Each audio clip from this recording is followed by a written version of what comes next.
Hey, Thunder here. Looking for a few good warriors. Uh, okay, now here's what you got to be able to do. You got to be able to ride in the saddle day and night. Got to go through rough territory, terrain, cholla cactus, saguaro cactus, sage, brush, deep ravines, mountainous country. Uh, Got to be able to run in the sun at least 20 miles. Uh, and if you're really good, you could run 60, 70, 80 miles in the sun. You have to be able to shoot straight, be familiar with firearms and be able to use them and hit what you're aiming at, be familiar with edged weapons, be familiar with surviving in backcountry terrain, desert terrain, be willing to fight to the death if you have to defend your fellow warriors, the people that you're with in the small band that we're going to form up here. And you're going to have to be able to camp out, live in the wilderness, sit around a fire at night and talk to your comrades. Going to have to be a kindred unit, okay? That's what you're going to have to do. Now, see, this is what the Apache was. This is what the tribal people were. And I was thinking about where have all the warriors gone? Where have all the true warriors gone? Where have the true nomadic, tribal, spiritual, physical warriors gone? And they're nowhere to be found on any level. Well, yeah, I guess there's some out there. I'm here, and so I'm looking for people like there was, people that were in, like we're in Geronimo's band, Goyathle, or Cochise's band, or how about the Chief Nana, N-A-N-A, Chief Nana, who was an Apache chief who rode in the saddle till he was 80. How about J-U-H? How about those people and the beautiful women warriors, Lausanne and Goyan, and boy, could they fight. They could fight better than men. I wish I could find a woman like that. I wish I could find a woman that, excuse me, could point a gun and hit what she's aiming at, and could run if she had to, and was in shape, and doesn't matter her age as long as she can do all those things. Somebody that, anyway, I'm getting off on a tangent with the woman thing. This old chief, I think, needs a woman. That's why I get on these tangents. I've seen some people out there on I'm really stooping low, I know. I've seen some people out there that might fit that bill on that watch my videos. Some of their little logos. One woman's pointing a gun. I forget her name. It's some target, and all you can see is the back of her head. Some blonde chick. She seems pretty cool. Let's talk. Just kidding. But getting back, well, maybe I'm not kidding. Getting back to the warrior thing and the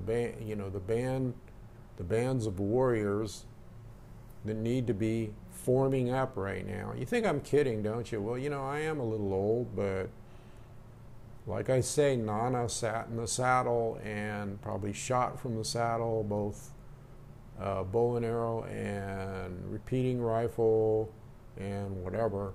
No, I say these things because when I formed the Campfire Council and I put a little logo up there, and there's all these people that I mentioned sitting around a campfire, and I'm just imagining what it would be like, or what it was like. See, I was born 50, 60 years too late, okay?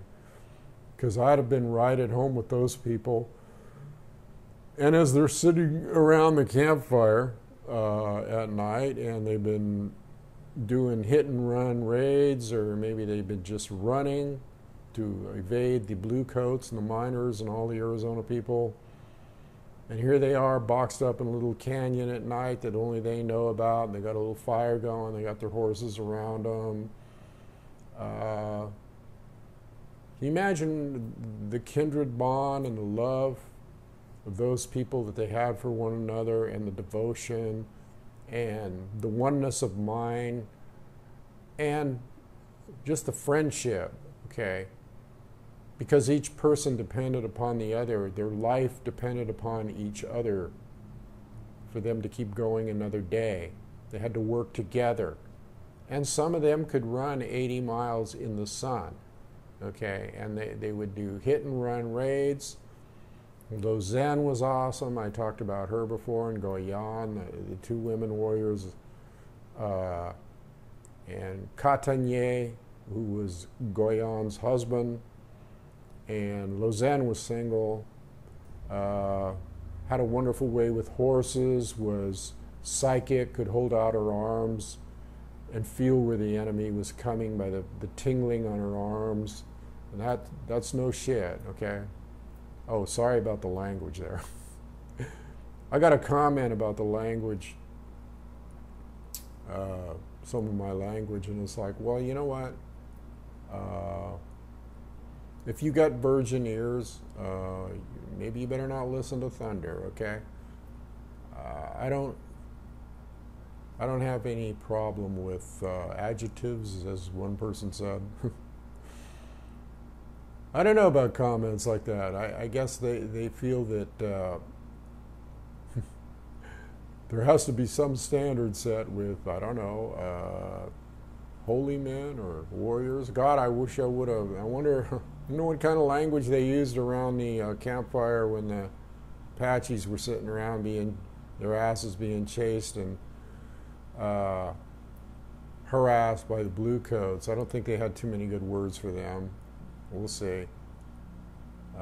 I know they didn't. How's that? I'm an Arizona boy. See, when I was a kid, when I was a young man, I roamed. I wrote a book about it called Emergence. And it's kind of a shamanistic Bible hidden in the pages of a novel. It's still available at spiritofcrazyhorse.com. I wrote about, my relationships with people. And boy, do I miss that. And boy, do I miss being a boy in Arizona and tracking the desert with my dog, my blue Merle collie, and hanging out with my friends, or a couple of friends that I did a lot of tracking with, and the women in my life, the kindred souls. I wrote a book about it, Emergence. If you want to know more about thunder, you'll pick it up.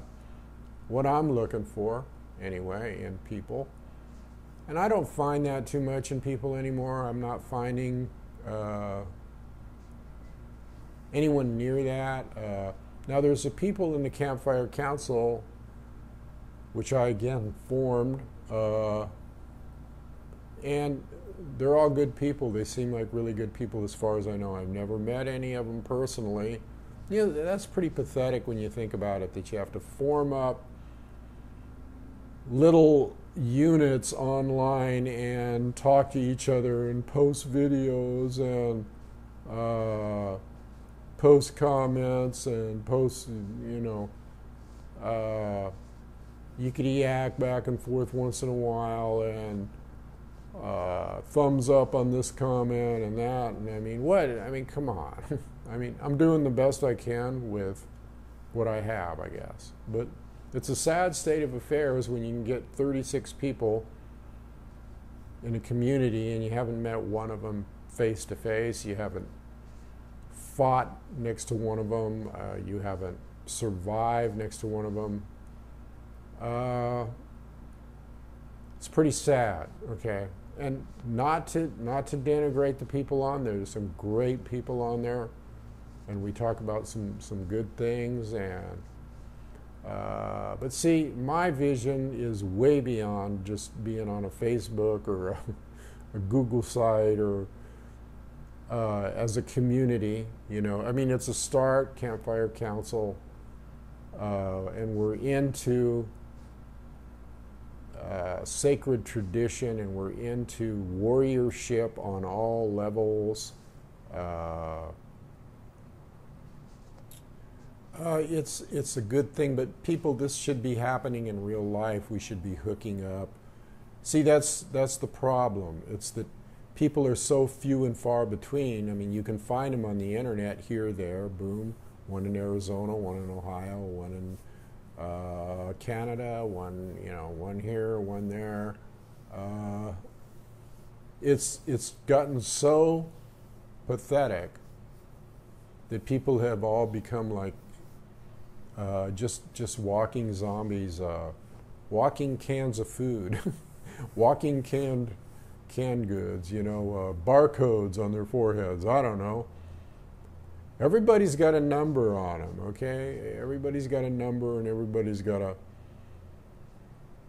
a non-identity, a non-personality, a non-real person, I'm a real person. Here's Thunder sitting here talking, and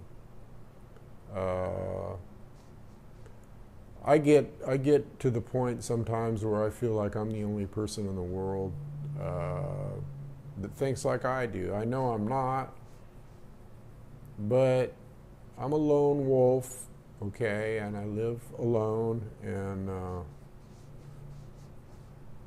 it gets old, and I wish I could form up with a group of people and form up with even when I'm a man, even looking for a good woman that fits the bill. I mean, there's not too many out there that think like an Apache, okay, or think like a tribal person, or think like have the qualities that I'm looking for, which would be a sense of deep spirituality and reverence for the sacred traditions of old, tribal traditions. You don't have to be an Indian. You just have to think like one, have a good heart, and then being able to handle yourself on all levels, or being able to at least being open to being taught, okay? And that's another thing I get frustrated with, because I have skills that I could teach people in general, let's say in a community, firearm skills, tracking skills, martial arts skills, electronic skills. I flew for a long time as a pilot. And see, that's what I miss is being able to share things and have people share things with me, because it doesn't just go one way. And that's a precondition, of any relationship that has to go both ways. Man, I want to learn something too, even though I'm, getting on in years here. I'm always learning things, I'm always delving to go deeper. I'm always searching. I'm always on a spiritual quest. I'm always on a quest for, man, I have this thing with,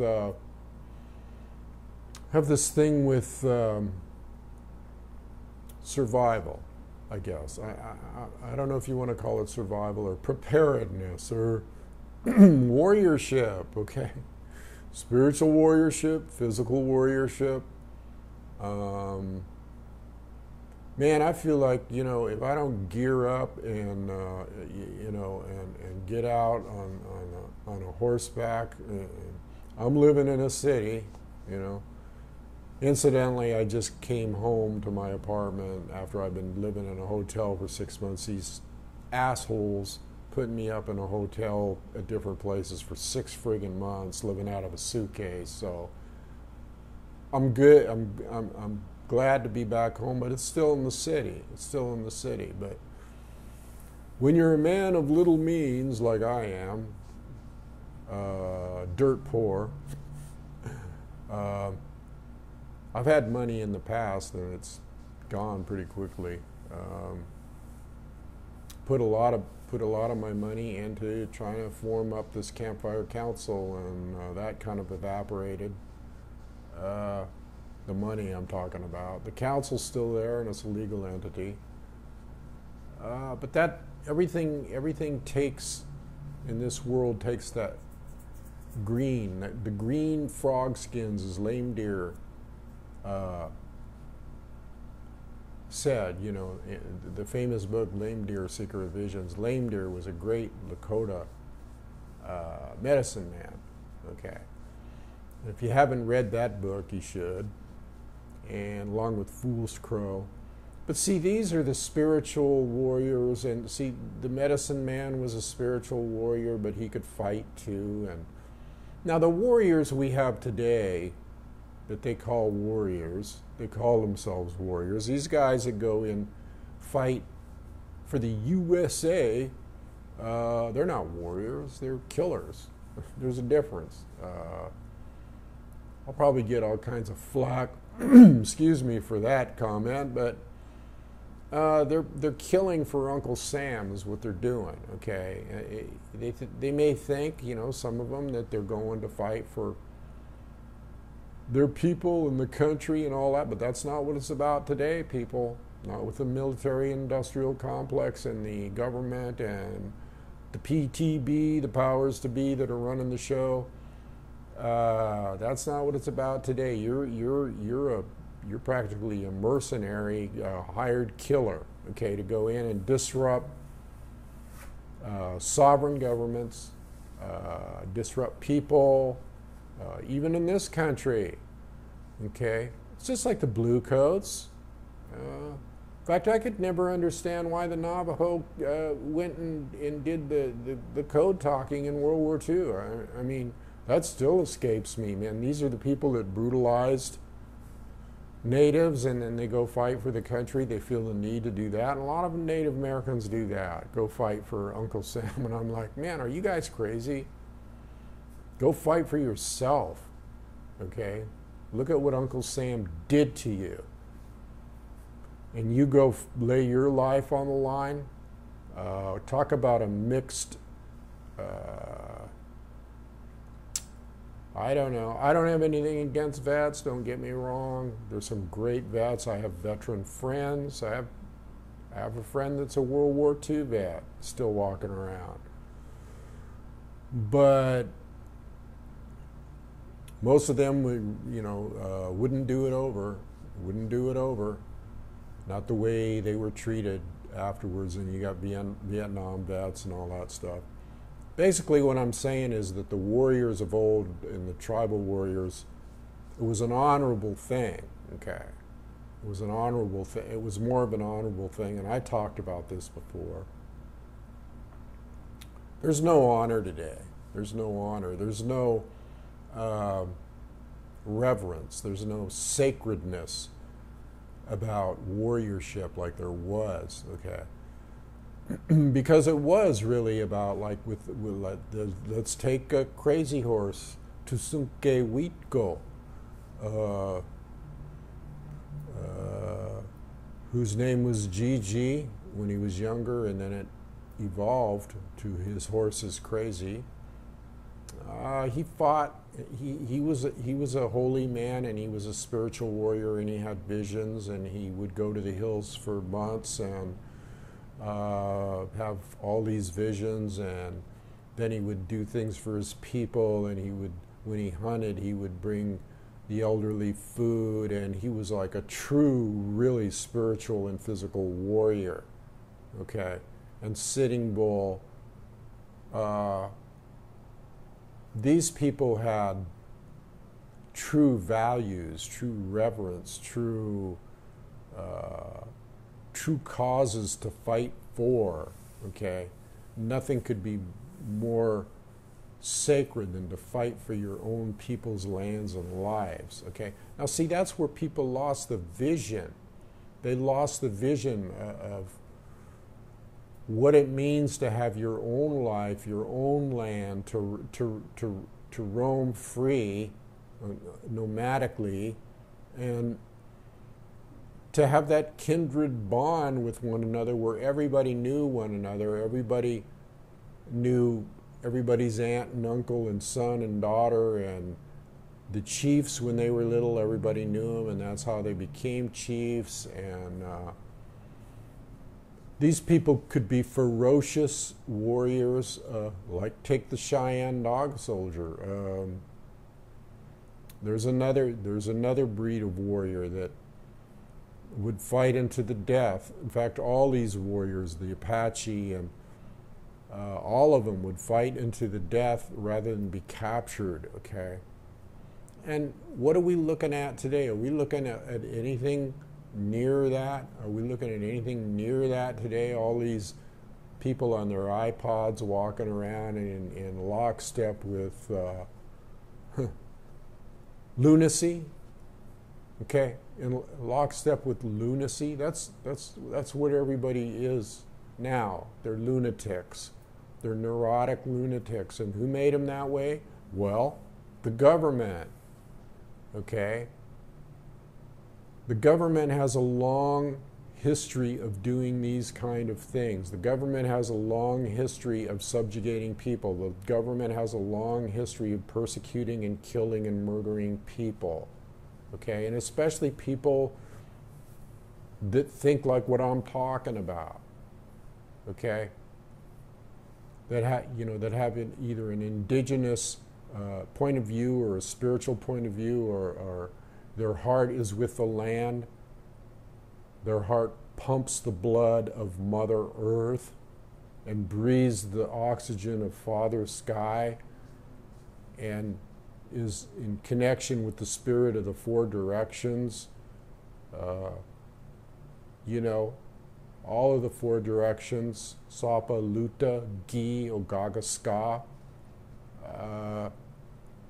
and communes with these ancestral spirits and directions, and makes offering and ritual every day, and has reverence for the order of things, the natural order of things. Now these are spiritual warriors, and these are physical warriors if they need be. But these people that go and fight wars for Uncle Sam, they're murderers, okay? And that's all they are. And they come back crazed killers and try to fit in society. It's pathetic. And so I can get hardcore sometimes. I can get hardcore because it's where is your heart? Where is your heart? Where is your heart? Is your heart with the people? Is your heart in that? Man, you can't put this into words. You can't put this into freaking words, okay? I'm sitting here trying to do this to convey a feeling, okay? A true feeling of what it's like to be a spiritual warrior and a person next to the land and a tribal person. And you just can't put that into words. It goes beyond words. It goes into the ether from your aura and back, and connects with ancient ancestral spirits that drive one to speak and drive one to try to get a message out about how diluted spirit has gotten, how diluted with the trash, okay, of modern day society. I mean, it took what, a short few hundred years to completely ruin the original indigenous concept of how to live. Think about it. And think about how quick technology boomed, even from the 1930s. Even from the 1930s to 1910 till now. Hello? 90 years, and we went from riding horses to super colliders and people getting shot through space and all kinds of crazy shit. You know?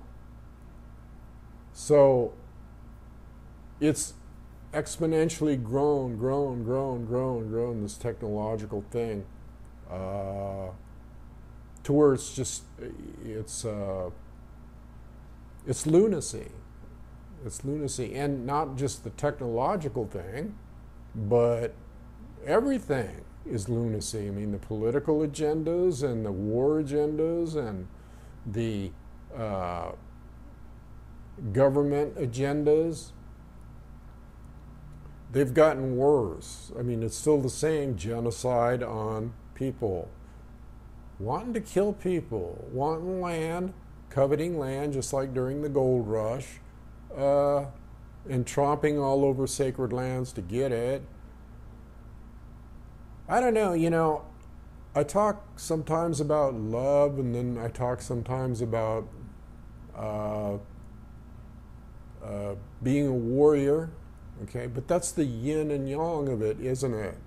That's the black and white. It's what's in us naturally, okay? It's something that's inbred in us, and some of us have this thing where, you know, we just want to be free, okay? We just want to be free of people pushing us around. We want to have self-worth, like I talked about before in a video. We want to have that for everybody, but, you know, we have to think about ourselves and project that to everybody else. But that's just not happening anymore, people. It's lost. And, you know, I'm not going to be around forever, but as long as I'm around, I can try to communicate and fire up, you know, that spirit and get it stoked again, so that all these zombies walking around drinking Kool-Aid or whatever they're doing, wake up. You know, they start, you know, hello, wake up, and get back to the real purpose of being on this planet, which is to be in oneness with it, and not part of all this plastic delusion stuff. Okay? You people need to get with it. You need to wake up. You need to form up in small groups like the Campfire Council. Although, again, that's an online thing. Okay? Now, I'm waiting for somebody to come along. I mean, you know, that I don't have the means. I've spent every dime I had just trying to form a legal entity, which it is. But I'm waiting for someone to come along with some bucks, you know, that doesn't care about, isn't wanting to hang on to their money, and let's form up with money. You can do anything. You could buy a ranch. You could get a bunch of people out on the ranch. You could get the campfire going. You could get the people. Is this just a dream I have, though? You know, is this just a dream? It might be, but it's a good dream. Okay, it's a good dream, and so I urge anybody that has the means, or whether it's financial or land or anything. Okay, I beat this drum a long time. To think about joining up with us and sharing that, whatever you have. But see, most people that are attracted to this kind of thing, see, here's the catch-22. Most people that are attracted to this kind of thing have little means, okay? And that's all right. That's all right, you know. But once in a while, I'll put a plea out there, you know. I'm not beneath putting out a plea. And I ask Great Spirit all the time to direct people to me, and they, you know, Great Spirit through my through the spirits that surround me have not only protected me and directed me, but directed other people to me. My personal thing is being, you know, is having a bond with people that are real, and my personal thing is either teaching, you know, being a mentor to people, and especially, you know, like trying to get close with one or two people that I can pass on my shamanistic traditions to, okay? And I have many, many shamanistic traditions, and energy work, okay, not Reiki, okay? It's kind of beyond that. And projection of energy and shape-shifting and healing and ritual and certain arts, fighting arts, martial arts, tracking arts, just everything I know. And I do a lot of that if you look in my videos in the past, you know, but sure would like to do a one-on-one thing. And this old chief is ready to pass on some knowledge to anybody that's open to it. So, you know, I'm just kind of rambling on today, getting things off my chest, kind of going through another chapter in my life. And let's face it, none of us know how long we're going to be walking here on this sacred ground. And it is sacred. It's sacred ground we're walking on. And that's what everybody's forgotten.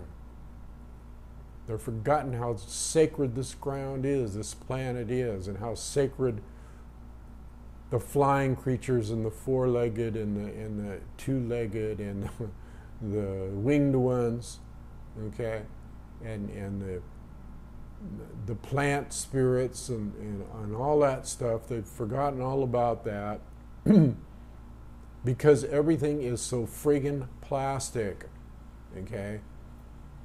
And everything is so politically correct, and everything is so unreal. It's not real. So take this for what it's worth, you know. I've said these things many, many times over and over and over again, so it's nothing new. It's a beating of the drum. It's a beating of the heart drum, okay? It's a beating of the soul drum. It's a beating of the spirit drum, and a playing of the spirit flute, the two oldest instruments on earth. So I'd like to just leave it there, I guess. Something to think about. Seems like, you know, things are to a point now in my life anyway, to where I look at things and like, well, what is there? What is out there that can truly make me happy and at peace? And I think of maybe 2 or 3 things. One of them is being with a group of kindred spirits, and another one might be having a twin soul, a soulmate that I could hook up with, a good woman that can aim straight, and or at least wants to learn, and seeing the world. Another thing that would make me happy is seeing the world change. I don't care if it's a radical change overnight, upheaval. As long as it changes and it looks like it's going to be better. Because I have grandchildren, okay, that I care about, and we all have something or someone that we care about that maybe is going to be here after us. It's going to have to go on and grab the mantle. I don't see too much of a mantle here. Do you? Man, there's not even good music anymore. There's even good books are hard to find. So, man, it's a different world. That's all I got to say. It's a different world than the one I grew up in, and I see a lot of things disappearing from sacred tradition, the old ways, true history, good writing, good music, the species on the planet disappearing, you know, vertebrate animals and the biosphere and the infrastructure of the planet and all this stuff, and the big changes that are coming about with the effect of technology and pollution and all this stuff. Something's got to pop somewhere. People are all talking about these bubbles, and bubble this and bubble that. Well, hell, I got a bubble for you. Let's pop them, baby. Anyway, I've rambled on enough. This is Thunder. I'm just out of here now, so this is Thunder, over.